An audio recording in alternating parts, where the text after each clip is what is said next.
ఒక పార్ట్నర్ని, ప్రొడ్యూసర్ని. ఈ సినిమా ఈరోజు ముహూర్తం షాట్ చేసామండి.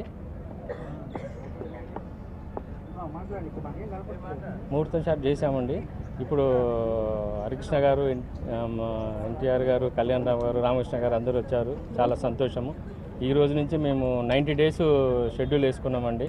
90 డేస్లో ఈ సినిమా కంప్లీట్ చేయాలని మేము అనుకుంటున్నాము. మా పిల్లలకి ఇంతకుముందే మేము 2 నెలల నుంచి ట్రైనింగ్ ఇచ్చామండి. ఆంధ్రప్రదేశ్, తెలంగాణ మొత్తం ఎతికి వీళ్ళని పట్టుకొని వీళ్ళకి ట్రైనింగ్ ఇచ్చి చాలా జాగ్రత్తగా వీళ్ళని తీర్చిదిద్దాము. చాలా సంతోషంగా ఉంది. కాకపోతే చిన్న లోటు మాకు, జానకిరామ్ బాబు మా ఎమ్మటి 2 నెలలు ఉండి అకాల మరణం మమ్మల్ని ఎంతో బాధించింది. ఆయన ఉంటే మాకు ఎంతో సంతోషం ఉండేది. అయినా వారు మా పైనుంచి మమ్మల్ని దీవిస్తాడని చెప్పి అనుకుంటున్నాము. ఆ బాబు లేని లోటు అయితే చాలా మాకు తెలుస్తుంది. కంపల్సరీగా ఈ సినిమా హిట్ అవుతుందని అనుకుంటున్నాము. ఆనాటి దానవీర సూరకర్ణకు తగ్గకుండా ఈ బాలరామాయణం వచ్చి కూడా 18 సంవత్సరాలు అయిందండి. మళ్ళీ 18 సంవత్సరాల తర్వాత మళ్ళీ సినిమా స్టార్ట్ చేశాము. మా వెంకటేశ్వరరావు గారు మాకు చాలా పెద్ద ఆయన, వారే మాకు ఎన్నుంటి నడిపిస్తున్నారు. అలాగే సూర్యనారాయణ గారు కూడా. ఈ సినిమా చక్కగా వస్తుందని చెప్పి అనుకుంటున్నాము. ఈ రోజు నుంచి 90 డేస్లో కంప్లీట్ చేస్తాము. మా బాబు మాస్టర్ ఎన్టీఆర్ గారు, జానకిరామ్ గారి అబ్బాయి. ఈయన చిన్న ఆయన సౌమిత్ర, జానకిరామ్ గారి చిన్న అబ్బాయి. డబుల్ యాక్షన్ వేస్తున్నారు. ఒకటి సహదేవుడు, ఇంకోటి వచ్చి కుచేలుడు.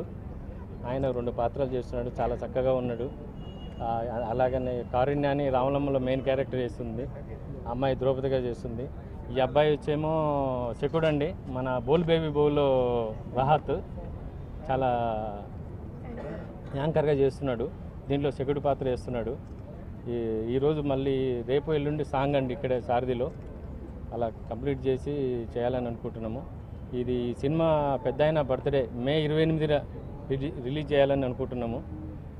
ఆనాటి కౌశల్యని మ్యూజిక్ డైరెక్టర్గా పరిచయం చేస్తున్నామండి. ఆమె మ్యూజిక్లో ఉంది. తొలి పరిచయం కౌశల్య. అలాగనే ప్రమిళ గారు డ్యాన్స్ మాస్టర్, మాధవరావు గారు మేకప్ అని ఇచ్చాను మీకు. మళ్ళీ ఒకసారి మీకు ముందు అందరికి థ్యాంక్స్ చెప్తూ మా ప్రొడ్యూసర్ గారు, ఇంకో ప్రొడ్యూసర్ గారు, ఈ సినిమా జానకిరామ్ గారు ఆధ్వర్యంలో చేయాలని అనుకున్నాం. కానీ ఆయన లేకపోవటం మాకు చాలా బాధగా ఉంది. ఆయనకు అనుకుంటే ఈ పిక్చర్ లెవెల్ వేరే రకంగా ఉండేది.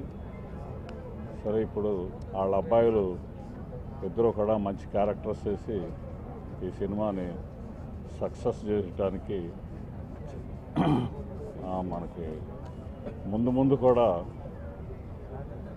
జూనియర్ ఎన్టీఆర్ గారు, కళ్యాణ్ రామ్ గారు, హరికృష్ణ గారు అందరూ కూడా మాకు బాగా సపోర్ట్గా ఉండి ఈ సినిమా కంప్లీట్ చేయడానికి బాగా దోహదపడతారని కోరుకుంటూ, ఇంతమంది పిల్లలతో గత 3 నెలల నుంచి ముఖ్యంగా వెంకటేశ్వర గారు, బాలరాజు గారు చాలా శ్రమ వచ్చి వీళ్ళందరినీ సెలెక్ట్ చేసి హైదరాబాద్లో కానీ విజయవాడలో కానీ వీళ్ళందరికీ ట్రైనింగ్లు ఇచ్చి మరి ఎంతో బాగా ఈ పిక్చర్ని అప్పటికి కుర్రాళ్ళు ఎవరు పుట్టుంటారు నేను వచ్చేటప్పటికి.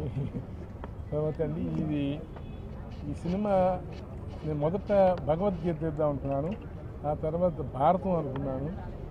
ఆ తర్వాత బాలరాజు గారు దానవీర సూరకర్ణతో ముందు రావడంతో నా దగ్గర కొంత అమౌంట్ ఉంటే అది మురిగిపోకూడదనే సిద్ధాంతంతో ఒట్టిగా ఉంటే మురిగిపోతుందని నా సిద్ధాంతం.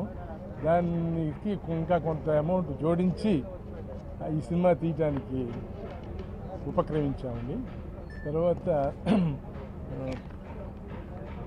చిన్నపిల్లలతో సినిమా తీయటం అంటే దేవుళ్ళతో తీసినంత ఆనందంగా ఉంది మాకు. ఈ చిత్రం జనరల్గా మేము ప్రెస్ వారు అడుగుతుంటారు, ఏంటి మీ సినిమాలో ప్రత్యేకత అంటారు. ఏంటి ప్రత్యేకత అంటే పిల్లలతో తీయటం ప్రత్యేకత, వాళ్ళతో నటన చేయించగలగటం